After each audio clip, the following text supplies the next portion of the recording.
Hello everyone, welcome to our classroom. जैसा कि आप सब जानते हैं, हमने कॉमर्स के अंदर अपनी अकाउंटिंग की सीरीज स्टार्ट की गई है, जिसमें आज हम अकाउंटिंग स्टार्ट करने जा रहे हैं। अकाउंटिंग का वेरी बेसिक, जो कि +1 क्लास के लिए बहुत ही ज़्यादा यूज़फुल है। तो इसी सीरीज को आगे बढ़ाते हुए हम स्टार्ट करते हैं आज अकाउंटिंग का first chapter, basic chapter, that is meaning of accounting. Accounting है क्या? अब अकाउंटिंग क्या है कि आपका सब्जेक्ट है अकाउंटेंसी। अब अकाउंटेंसी तक पहुंचने से पहले हमें बेसिक सीखना है कि अकाउंटिंग होता क्या है, बुक कीपिंग क्या होता है। ठीक है। सो अकाउंटिंग का बेसिक मतलब होता है रिकॉर्ड कीप करना, कीपिंग रिकॉर्ड्स, रिकॉर्ड्स को कीप अप करना, keeping records. Accounting is the art of recording, classifying, summarizing the significant manner. Significant manners कौन से हैं? वो सारे important facts जो कि आपके ऑर्गेनाइजेशन के लिए बहुत इंपॉर्टेंट है। किस चीज में रिकॉर्ड करते हैं आप? In terms of money. क्या रिकॉर्ड करते हैं? ट्रांजेक्शन्स को और इवेंट्स को, जो कि फाइनेंशियल कैरेक्टर के होते हैं, फाइनेंशियल इंपॉर्टेंस के होते हैं, और आप इन्हें इंटरप्रेट करते हैं ताकि आपके ऑर्गेनाइजेशन के अंदर रिजल्ट्स लिए जा सकें। क्यों? क्योंकि उन रिजल्ट्स का बहुत ज़्यादा ग्रेट इम्पैक्ट होता है ऑर्गेनाइजेशन की परफॉर्मेंस के। सो अकाउंटिंग बेसिकली क्या है? अकाउंटिंग का मतलब है कि art of recording, classifying, summarising. आपने सबसे पहले रिकॉर्ड बनाना है, फिर रिकॉर्ड्स को क्लासिफाई करना है, उन्हें समराइज करना है in terms of money. In terms of money का मतलब है अकाउंट्स में से वही ट्रांजेक्शन्स रिकॉर्ड होती हैं जिन्हें आप मनी के एक्सप्रेशन में एक्सप्रेस कर सकते हैं। फॉर एग्जाम्पल, आपने कोई चीज़ खरीदी 1 लाख रुपए की, फर्नीचर खरीदा, वो रिकॉर्ड होगा। आपने 2 लाख रुपया किसी को उधार दिया, वो रिकॉर्ड होगा।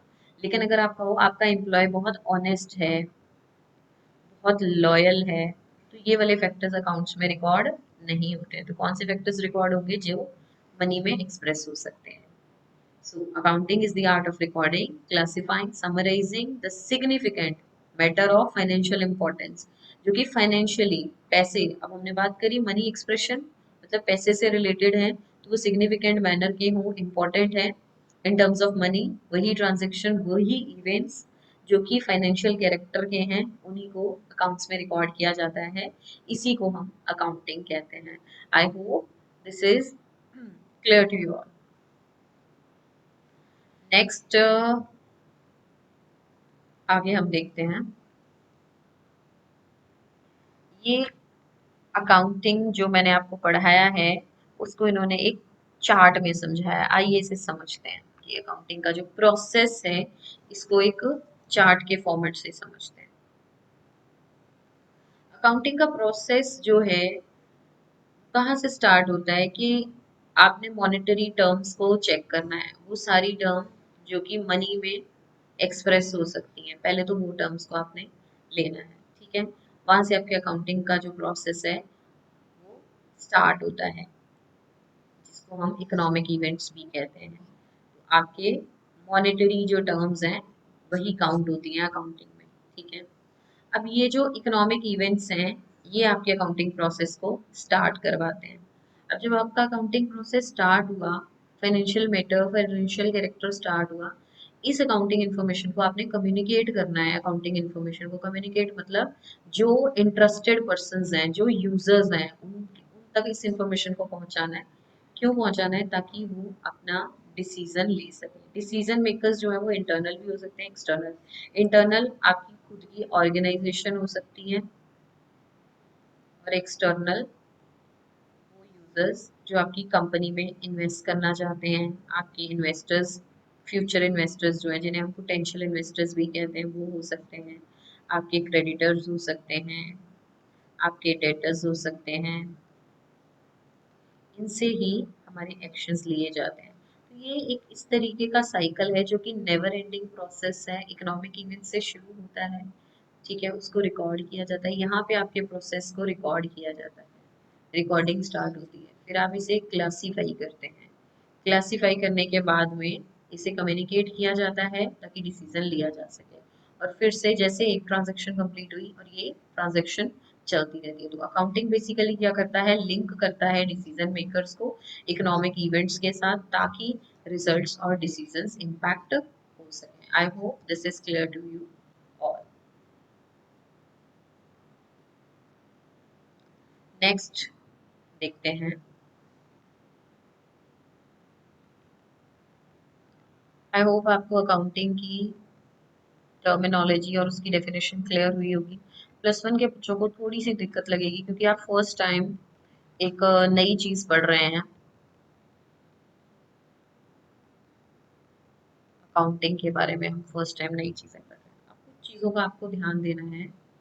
जैसे अकाउंटिंग के अंदर इकोनॉमिक इवेंट्स को काउंट करना है। इकोनॉमिक इवेंट्स कौन से हैं जिनको आप मनी की टर्म्स में एक्सप्रेस कर सकते हैं। सेकेंडली आइडेंटिफाई करना है, मेजर करना है, रिकॉर्ड करना है और कम्युनिकेट करना है। ये चार फैक्टर्स बहुत इंपॉर्टेंट है। सबसे पहले आइडेंटिफाई करो, अगर वो मॉनेटरी टर्म्स में एक्सप्रेस होती है तो उस इंफॉर्मेशन को आप रिकॉर्ड करेंगे। वो कैपेबल है कि आप उसे मेजर कर सकते हैं, रिकॉर्ड कर सकते हैं और कम्युनिकेट कर सकते हैं। देन आपने अपनी इंफॉर्मेशन को ऑर्गेनाइज करना है। और फाइनली इंटरेस्टेड यूजर्स, अब अभी हमने पढ़ा ना, उसके इंटरनल यूजर्स हो सकते हैं, उसके एक्सटर्नल यूजर्स हो सकते हैं, उन यूजर्स तक आप उस इंफॉर्मेशन को पहुंचाएंगे। This is all about the meaning of accounting. Now अब नेक्स्ट देखते हैं। ये कुछ history and development of accounting दे रखा है, इतना डिटेल में प्लस वन के कॉन्टेक्स्ट के लिए आपको जाने की जरूरत नहीं है। अब हम बात करते हैं। आपने अपनी डेली लाइफ्स में सुना होगा इकोनॉमिक इवेंट्स क्या होते हैं, मॉनेटरी टर्म्स क्या होती हैं, लेकिन डिटेल में आज हमने पढ़ते हैं।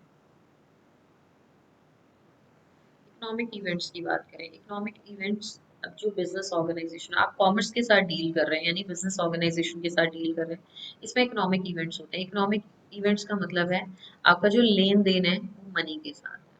आप किसी को कुछ बेचोगे बदले में पैसा मिलेगा, किसी से कुछ खरीदोगे बदले में पैसा देना पड़ेगा। तो एक इकोनॉमिक इवेंट जो होता है ऑर्गेनाइजेशन के लिए, उसकी हैपनिंग, उसके कॉन्सिक्वेंसेस बिजनेस ऑर्गेनाइजेशन के लिए जो होते हैं, वही आपकी ट्रांजेक्शन को कंसिस्ट करते हैं और उसे मॉनेटरी टर्म्स में मेजर होना बहुत ज़्यादा ज़रूरी है। फॉर एग्जांपल, आपने किसी मशीन को खरीदा, उसको इंस्टॉल किया, उसको रेडी करवाया मैन्युफैक्चरिंग के लिए, ठीक है, वो इवेंट है। Comprises of number of financial transaction, जैसे सबसे पहले खरीदा, ट्रांसपोर्टेशन करवाया, फिर साइट की प्रेपरेशन की कि हम उसे इंस्टॉल करेंगे, फिर कुछ खर्चे किए उसके इंस्टॉलेशन पे, फिर ट्रायल रन्स किए। तो इस तरीके से अकाउंटिंग आइडेंटिफाई करती है बंच ऑफ ट्रांजैक्शन, बहुत सारी ट्रांजैक्शन रिकॉर्डेड है इसमें, और ये क्या है, एक इकोनॉमिक इवेंट है। सो अगर एक इकोनॉमिक इवेंट इन्वॉल्व करता है transaction between an outsider and organisation, इनको एक्सटर्नल इवेंट्स कहा जाता है। So sale of merchandise, merchandise का मतलब होता है goods.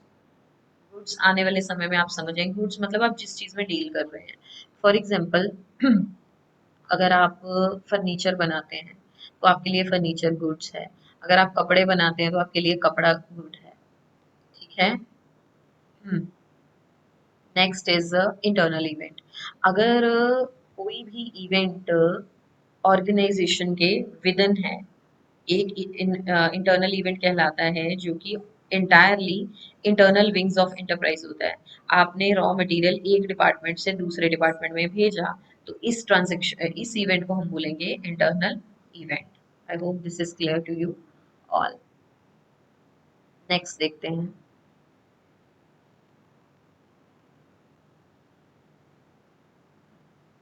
Identification, measuring and communicating हमने कर लिया है।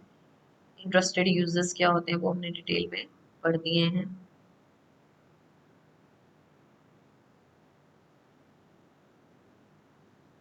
अब हैं हमारे कुछ अकाउंटिंग के characteristics. This is very very important for the examination point of view also. Accounting के कुछ क्वालिटेटिव कैरेक्टरिस्टिक्स होते हैं। क्वालिटेटिव कैरेक्टरिस्टिक्स क्या है कि जो कि अकाउंटिंग की विशेषता बताते हैं। सबसे पहले है ये विशेषता जो है हमें हेल्प करती है कि हम उसको अंडरस्टैंड बेटर कर सकें, उसकी यूजफुलनेस को समझ सकें। First is रियलेबिलिटी। रियलेबिलिटी क्या है कि users must be able to depend upon the information. मतलब किस हिसाब की डिग्री, किस हिसाब का आप इंफॉर्मेशन दे रहे हैं, क्योंकि जो यूजर्स के डिसीजंस हैं वो डिपेंड करते हैं आपकी कन्वे की हुई, डिस्प्ले की हुई इंफॉर्मेशन के ऊपर।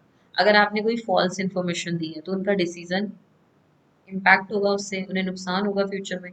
अगर आपने कोई फेथफुल न्यूट्रल इंफॉर्मेशन दी है उससे उन्हें फ़ायदा हो सकता है। तो आपकी जो इंफॉर्मेशन आप प्रोवाइड कर रहे हैं, रिलायबल इंफॉर्मेशन मतलब फ्री फ्रॉम एरर्स होनी चाहिए, बाइसनेस से फ्री होनी चाहिए और फेथफुल होनी चाहिए। मतलब जो भी आप इंफॉर्मेशन दें वो बेटर होना चाहिए। नेक्स्ट इज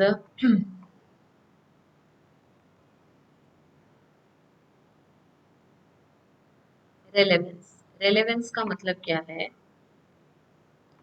रेलेवेंस का मतलब है कि जो भी इंफॉर्मेशन आप दे रहे हैं, जो भी इंफॉर्मेशन आप दे रहे हैं वो उस पर्टिकुलर टाइम पे अवेलेबल होनी चाहिए जब आपको उस इंफॉर्मेशन की ज़रूरत है। फॉर एग्जांपल आपने कुछ प्रोडिक्शन करना है, आपने सेल्स की प्रोडक्शन करना है कि इस बार हमारी सेल्स कितनी होगी, तो आपके पास प्रीवियस सेल्स का डाटा अवेलेबल होना चाहिए। आपके पास प्रीवियस सेल्स का जो डाटा है वो अवेलेबल होना चाहिए, तभी उस इंफॉर्मेशन की रेलेवेंस है। लेकिन अगर वो इंफॉर्मेशन आपको दो साल या 2 महीने बाद होती है तब उस इंफॉर्मेशन की कोई रेलेवेंस आपके पास नहीं है, क्योंकि जब आपको डिसीजन लेना था तब वो इंफॉर्मेशन नहीं थी। तो इन शॉर्ट हम कह सकते हैं रेलेवेंस का मतलब है कि इंफॉर्मेशन जो है आपको ऑन टाइम होनी चाहिए। इंफॉर्मेशन जो है आपको ऑन टाइम होनी चाहिए। I think there is some problem in the work station. So information जो है वो आपके पास ऑन टाइम होनी चाहिए, ऑन टाइम होनी चाहिए। नो वरीज, हम इसको विदाउट पेन पढ़ लेते हैं। Next is understandability. आपकी इंफॉर्मेशन इतनी इजी लैंग्वेज में होनी चाहिए कि जो डिसीजन मेकर्स हैं वो यूजर्स हैं, एक लेमैन को भी समझ आए कि आप अपनी अकाउंटिंग रिपोर्ट्स में क्या कहना चाहते हैं, आपने क्या इंफॉर्मेशन प्रिपेयर की और आप क्या कन्वे करना चाहते हैं। It should be into a very easy and understandable language में आपकी इंफॉर्मेशन डिलीवर होनी चाहिए। So next is comparability. Comparability means आप जो भी इंफॉर्मेशन दे रहे हैं, फाइनेंशियल इंफॉर्मेशन रेलेवेंट है, रिलायबल है, अंडरस्टैंडेबल है एक पर्टिकुलर टाइम पे, उनके बीच में कंपैरिजन भी हो इतनी, सो दैट अगर कोई आपकी कंपनी में इन्वेस्ट करना चाहता है तो वो देखे कि पिछले साल आपके प्रॉफिट्स कितने थे, कितनी आपकी सेल्स थी, इस साल आपके प्रॉफिट्स कितने होंगे, उसको वो प्रेडिक्ट कर सके कितना सेल्स हो सकता है। तो एक जर्नल पर्पस के लिए कंपैरिजन बहुत बहुत ज़्यादा ज़रूरी है। तो ये कंपैरिजन आपका किसी और फर्म के साथ भी हो सकता है, आपका अपनी कंपनी के साथ भी हो सकता है, डिफरेंट टाइम पीरियड में भी हो सकता है। तो ये इंटर और इंट्रा फर्म कंपैरिजन भी हो सकता है, ये भी आपके पास अवेलेबल होना चाहिए। So this is all about today. So आज हमने अकाउंटिंग का मीनिंग, अकाउंटिंग के क्वालिटेटिव कैरेक्टरिस्टिक्स के बारे में बात किया कि अकाउंटिंग बेसिकली रिकॉर्ड कीपिंग होता है। रिकॉर्ड कीपिंग उन सारे मॉनेटरी फैक्ट्स का, जिन्हें उन सारी ट्रांजैक्शन का जो कि मनी टर्म्स में एक्सप्रेस हो सकती हैं। उसके बाद में हमने पढ़ा कि इस इंफॉर्मेशन को रिकॉर्ड करने के बाद में आपको क्लासिफाई करना है। क्लासिफिकेशन हम फर्दर लेजर में सीखेंगे। क्लासिफाई करना है, मेजर करना है, सिर्फ वही ट्रांजेक्शन्स रिकॉर्ड होंगी जिन्हें आप मेजर कर सकते हैं मॉनिटरी टर्म्स में। देन आपने अपनी इंपॉर्टेंट इंफॉर्मेशन को कम्युनिकेट करना है अपने यूजर्स के लिए ताकि वो अपने डिसीजन ले सकें। उसके बाद में हमने क्वालिटेटिव कैरेक्टरिस्टिक्स की बात करी। क्वालिटेटिव कैरेक्टरिस्टिक्स में हमने पढ़ा कि हमारी जो इंफॉर्मेशन है वो अंडरस्टैंडेबल होनी चाहिए इजी लैंग्वेज में, रेलेवेंस होनी चाहिए, रिलायबल होनी चाहिए और इजीली कंपेरेबल होनी चाहिए। So this is all about today. So keep learning, keep watching for more future updates. Thank you so much, class.